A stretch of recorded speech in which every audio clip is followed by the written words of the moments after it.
এই রেসিপিটা বানানোর জন্য আমি এখানে সজনে ডাঁটা নিয়েছি। সজনে ডাঁটাগুলোকে আমি খোসা ছাড়িয়ে নিচ্ছি। আমি সজনে ডাঁটাগুলো একটু মোটা মোটা নিয়েছি, কারণ এই রেসিপিটা বানাতে গেলে একটু মোটা সজনে ডাঁটা হলে খুব ভালো হবে। সেই জন্য আমি একটু মোটা মোটা সজনে ডাঁটা নিয়েছি।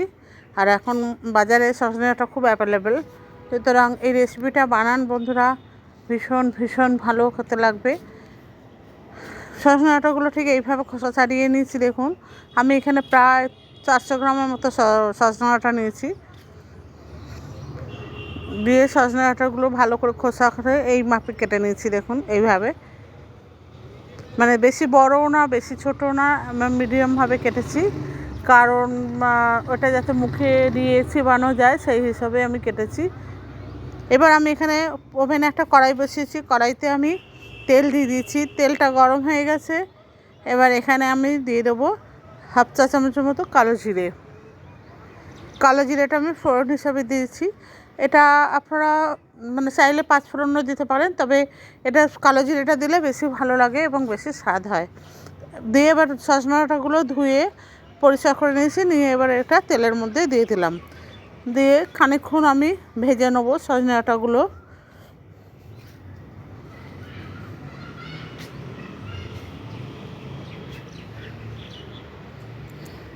এখানে আমি পোস্ত নিয়েছি, প্রায় 25 গ্রাম মতো পোস্ত নিয়েছি।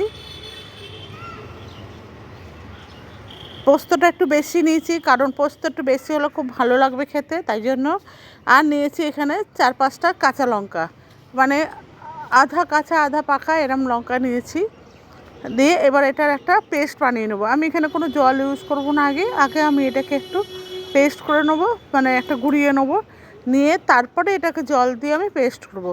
এবার ততক্ষণ যেহেতু সজনে ডাঁটাগুলো ভেজে নিচ্ছি, ততক্ষণে আমি এটা পেস্টটা বানিয়ে নিচ্ছি। এদিকে হলুদ দিয়েছি, হলুদ আর লবণ দিয়ে আমি সজনে ডাঁটাগুলো একটু ভেজে নেবো, যাতে কাঁচা ভাবটা চলে যায়।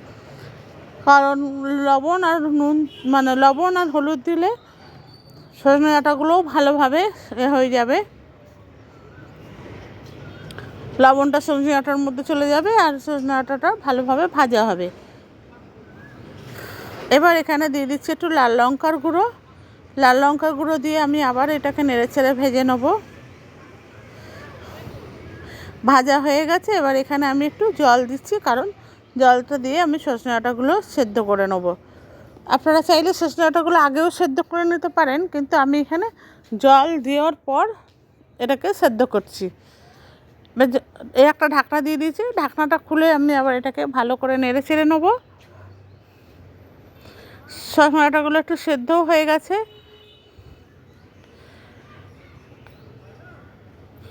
দিয়ে এবার আমি এখানে পোস্ত বাটাটা দিয়ে দিচ্ছি। দিয়ে পোস্ত বাটাটা একটু জল থাকতেই দিয়েছি, কারণ পোস্তর মানে যেটা মানে স্টার্চটা সেটা ওর মধ্যে ঢুকবে, পোস্তটা যাতে ভালোভাবে মিশে যায়, সেই জন্য পোস্তটা আমি জল থাকাকালীন দিয়েছি। দিয়ে ভালো করে আমি নেড়ে চেড়ে দিচ্ছি।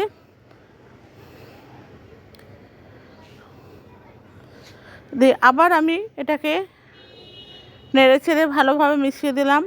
বন্ধুরা, আপনাদের কাছে প্লিজ অনুরোধ করছি, আপনারা স্কিপ করে দেখবেন না। এবার আমি ঢাকনা দিয়ে দিলাম। দিয়ে মিনিট 2 মতো রান্না করেছি। দেখুন, মিনিট 2 পরে ফিরে এসেছি। এসে দেখুন পুরো শুকনো হয়ে গেছে, জলটা পুরো শুকিয়ে গেছে।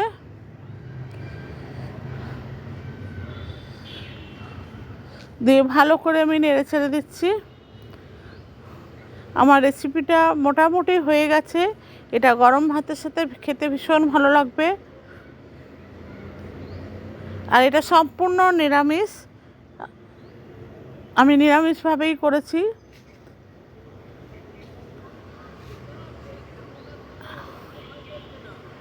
একদম শুকিয়ে গেছে দেখুন বন্ধুরা।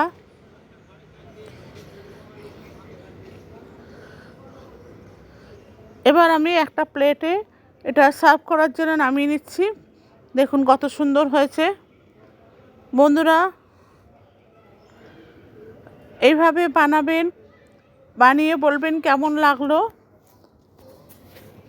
আশা করছি ভালো লেগেছে ভিডিওটা ভালো লাগলে অতি অবশ্যই লাইক শেয়ার কমেন্টস করার অনুরোধ রইল। আর পুরনো বন্ধুরা এতদিন যেভাবে পাশে আছেন সেইভাবে পাশে থাকবেন। ফেসবুক পেজ থেকে যদি দেখে থাকেন তাহলে আমার পেজটাকে ফলো করার অনুরোধ রইল। আজকে তাহলে এই পর্যন্ত বন্ধুরা, আবার দেখা হবে আগামী দিনে অন্য রেসিপি নিয়ে। ততদিন পর্যন্ত সুস্থ থাকুন, ভালো থাকুন, ধন্যবাদ।